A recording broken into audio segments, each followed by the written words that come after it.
오늘 우리가 주신 말씀은 출애굽기 31장 1절부터 11절까지 말씀입니다.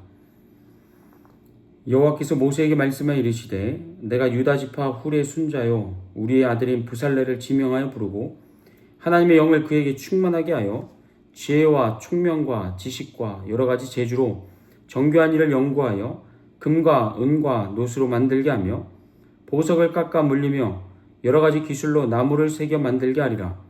내가 또 단지파 아히사막의 아들 오홀리압을 세워 그와 함께 하게 하며 지혜로운 마음이 있는 모든 자에게 내가 지혜를 주어 그들이 내가 내게 명령한 것을 다 만들게 할지니 곧 회막과 증거궤와 그 위에 속죄소와 회막의 모든 기구와 상과 그 모든 기구와 순금 등장대와 그 모든 기구와 분향단과 번제단과 그 모든 기구와 물두멍과 그 받침과 제사직을 행할 때에 입는 정교하게 짠 의복 곧 제사장 아론의 성의와 그의 아들들의 옷과 관유와 성소의 향기로운 향이라. 무릇 내가 내게 명령한 대로 그들이 만들지니라. 아멘.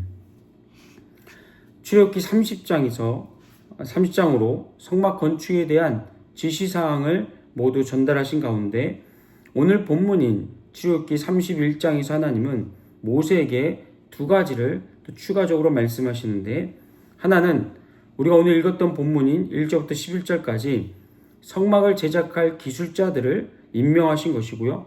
다른 하나는 손수 기록하신 십계명 돌판을 모세에게 전해주기 직전에 안식일 준수에 대하여 다시 한번 힘주어 강조하신 것입니다.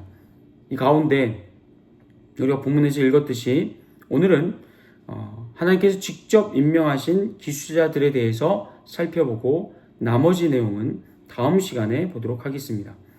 우리가 오늘 본문에서 찾아볼 수 있는 기술자들에게서 세 가지 특징이 있는데요. 첫 번째는 뭐냐면 하나님께서 저들을 하나님의 영과 지혜로 충만하게 하셨다는 겁니다. 본문 2절부터 3절입니다. 내가 유다 지파 훌의 손자요 우리의 아들인 부살레를 지명하여 부르고 하나님의 영을 그에게 충만하게 하여 지혜와 총명과 지식과 여러 가지 재주로. 이어서 6절을 보시면 내가 또 단지파 아히사막의 아들 오홀리압을 세워 그와 함께 하게 하며 지혜로운 마음이 있는 모든 자에게 내가 지혜를 주어 그들이 내가 내게 명령한 것을 다 만들게 할지니. 아멘. 2절부터 3절까지 부살렐에게는 분명하게 하나님께서 하나님의 영을 그에게 충만하게 하였다는 내용이 있습니다.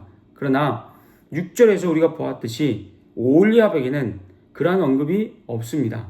하지만 부살렐과 동일하게 그도 하나님의 영을 통하여 지혜와 총명을 얻었음은 의심할 바가 없는데요. 그 이유는 둘 다 자신들의 실력과 노력으로 임명된 것이 아니기 때문입니다.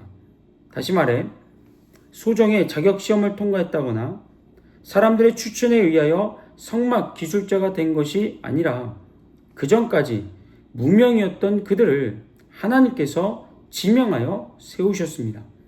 이처럼 부살렐과 오홀리압 모두 하나님의 부르심에 의하여 발탁되었기에 하나님께서 이들을 그분의 영으로 충만하게 해 주었음을 우리는 얼마든지 알 수 있습니다. 계속해서 두 번째 특징은 부살렐과 오홀리압 외에도 하나님께서 다른 기술자들을 세워주셨다는 겁니다. 본문 6절을 다시 봅니다. 내가 또 단지파 아히사막의 아들 오홀리압을 세워 그와 함께 하게 하며 지혜로운 마음이 있는 모든 자에게 내가 지혜를 주어 그들이 내가 내게 명령한 것을 다 만들게 할지니. 이 말씀을 근거로 우리는 처음 소개된 부살렐이 성막 건축의 총감독자요 또 그 뒤에 이어지는 오홀리압은 부감독자였음을 알 수 있습니다. 그리고 이들의 지휘 아래 다른 기술자들이 함께 성막 건축에 동참했음을 알 수 있는데요. 여기서 우리가 주목해 볼 것은 이들을 하나님께서 직접 다 임명하셨다는 사실입니다. 여기에는 하나님의 분명한 의도가 담겨 있는데요. 그것은 소수의 몇 사람이 아니라 이스라엘 전체가 성막 건축에 참여하도록 하기 위함이었다는 거죠. 만약 하나님께서 브살렐과 오홀리압에게 인사권을 주었다면 그들은 아마도 형평성보다는 효율성과 편의성을 우선했을 가능성이 높습니다. 그리고 이것을 명분으로 자기 지파 사람들을 주로 기용했을지 모릅니다. 브살렐은 유다 지파고 오홀리압은 단 지파이기 때문에 자기 지파 사람들을 더 우선적으로 기용했을 가능성이 높습니다. 왜냐하면 작업 현장에서 손발이 잘 맞고 서로의 이해가 통하는 사람들과 일하는 것이 그렇지 않은 경우보다 더 많은 이점을 가졌기 때문입니다. 그러나 출애굽기 25장에서 성막 건축을 위한 자재를 확보하도록 명령하실 때 하나님께서 이스라엘 공동체 안에서 부유한 사람 몇 사람에게만 헌신을 요구하지 않으시고 모두에게 동일한 참여의 기회를 주셨듯이 역시 성막을 건축하는 과정에서도 하나님은 특정 지파나 소수의 몇 사람의 기술자에 의지하지 않고 이스라엘 공동체를 다룰 수 있도록 직접 기술자들을 세워 주시게 됩니다. 왜냐하면 성막이란 이스라엘의 공동체 연합과 하나됨을 목적했기 때문입니다. 따라서 성막의 시작과 마침에 이스라엘 공동체가 함께 참여할 수 있도록 하므로 이 가치, 연합과 하나됨의 가치가 유지될 수 있도록 하나님께서 기술자들을 하나하나 직접 임명해 주십니다. 끝으로 성막 기술자들에게서 찾을 수 있는 세 번째 특징은 하나님께서 우리 인간의 생각과 경험을 사용하셨다는 겁니다. 본문 4절을 보시면 정교한 일을 연구하여 금과 은과 노스로 만들게 하며, 여기서 우리말 연구하여로 번역된 히브리어는 하샵으로 계획하다, 설계하다 라는 뜻을 갖고 있는데요. 이 뜻은 단순한 생각을 넘어서 예술적인 창의성과 기술적인 설계를 포함하는 창의적인 사고를 의미합니다. 우리가 알다시피 하나님은 기본적으로 성막과 각종 기물들의 모양과 사이즈를 정해 주셨습니다. 이렇게 하신 데는 성막을 통하여 하나님의 거룩함과 영광이 온전하게 드러날 수 있도록 기준을 세워 주신 것이었습니다.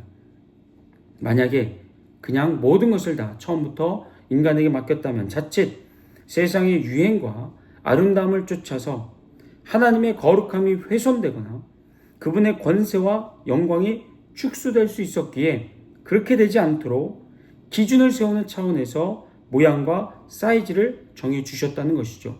그러나 이를 실행에 옮기는 과정에서 기술자들에게 연구하도록, 즉 창조적으로 계획하고 설계하도록 말씀하신 것은 하나님께서 우리 인간을 기계처럼 사용하지 않으신다는 사실을 말해줍니다.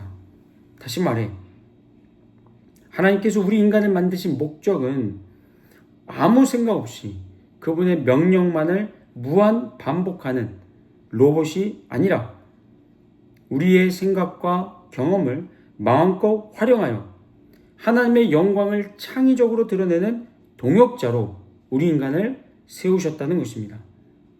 하나님의 이 같은 인간 창조의 목적을 우리는 창세기에서부터 찾아볼 수 있는데요. 창세기 2장 19절을 제가 읽어드립니다. 여호와 하나님의 흙으로 각종 들짐승과 공중의 각종 새를 지으시고 아담이 무엇이라고 부르나 보시려고 그것들을 그에게로 이끌어 가시니 아담이 각 생물을 부르는 것이 곧 그 이름이 되었더라. 아멘. 보시는 것처럼 아담에게 각종 들짐승과 새들의 장명을 다 맡기셨는데 이후에 하나님은 아담이 뭐라고 부르든 간에 관여하지를 않으셨습니다. 간섭하지 않으셨습니다. 이는 우리 인간을 단순한 명령 수행의 도구가 아닌 그분의 창조 사역에 동참하는 동역자의 존재로 만드셨음을 잘 말해줍니다. 이와 같은 맥락에서 하나님은 성막 기술자들에게도 연구하여 만들라고 명령하셨다는 것이죠. 기본적인 그런 틀은 하늘의 모형에 따라서 주어주셨지만 하나님은 그것을 만드는 기술자들에게 일방적인 반복이 아니라 저들의 생각과 경험을 통하여 하나님과 함께 동역하도록 초대해 주셨고, 먼저 하나님의 영에 충만케 하심으로 하나님의 부르심과 사역에 기쁨으로 동참할 수 있도록 또한 인도해 주셨습니다. 이제 말씀을 정리합니다. 사랑하는 성도 여러분, 하나님은 성막을 단지 예배당으로서의 기능만이 아니라 하나님의 동역자를 세워가고 공동체의 연합을 이루는 데 사용하셨습니다. 그 과정에서 기술자들에게 하나님의 영으로 충만하게 하셨고요. 그들이 가진 생각과 경험을 또한 충분히 사용해서 기쁨으로, 즐거움으로 하나님의 성막을 건축하도록 하나님 인도해 주셨습니다. 오늘 교회를 세우신 목적도, 또한 그 교회를 세우는 데 있어서 저와 여러분을 부르신 목적도 이와 동일합니다. 하나님은 지금도 그분의 영으로 우리를 충만하게 하기를 기뻐하시고, 또한 우리의 연합을 통하여 교회가 아름답게 세워지도록 그 과정에서 우리의 경건하고 거룩한 생각을 얼마든지 사용하시고, 또한 우리의 삶의 경험을 통하여 그분의 거룩한 목적을 세상 속에서 구현하기를 하나님은 기뻐하십니다. 따라서 오늘도 우리가 하나님께서 주시는 그분의 영으로 충만하여, 또한 우리가 가진 생각과 경험을 거룩하게 마음껏 하나님 나라 의를 위해서 사용함으로 우리의 삶 속에서 우리 벤코버 넘치는 교회가 아름답게 세워질 뿐만 아니라, 또한 하나님의 영광을 우리 각자의 삶을 통하여 증거됨으로 하나님이 기뻐하시는 그 목적이 아름답게 성취되는 삶을 살아가시길 주의 이름으로 축복합니다. 아멘. 기도하시겠습니다. 하나님께서 성막을 세워가실 때에 처음부터 끝까지 모든 것을 다 하나님께서 행하신 것이 아니라 이스라엘 백성들을 참여케 하시고, 또한 기술자들을 세우셔서 하나님과 함께 동역하도록 인도하여 주셨습니다. 그 과정에서 우리 인간의 경험과 또한 생각들을 마음껏 활용할 수 있도록 하나님께서 길을 열어주셨음을 봅니다. 그렇게 하신 것은 이 성막을 통하여 이스라엘 공동체가 하나로 연합되게 하시며, 나아가 또한 하나님과도 하나의 연합되는 그런 동역자로서 이스라엘을 세워주셨기 때문인데, 동일하게 오늘 이 땅에 우리 벤코 넘치는 교회를 세우시고 또 우리들을 그 교회의 일원으로 불러주신 것 또한 같은 목적임을 우리가 이 시간 생각해 보았습니다. 하나님의 영으로 우리를 충만케 하시고 우리가 가진 또한 생각과 경험을 하나님의 나라 의를 위해서 아름답게 활용할 수 있도록 하나님께서 이 시간 우리에게 지혜를 더하여 주시고, 또한 우리 마음의 기쁨과 또한 즐거움을 더하여 주시사 벤코 넘치는 교회를 아름답게 세우시며 하나님의 영광이 온전하게 우리 삶 속에서 드러나도록 사용하여 주시옵소서. 감사드리며 예수님의 이름으로 기도합니다. 아멘.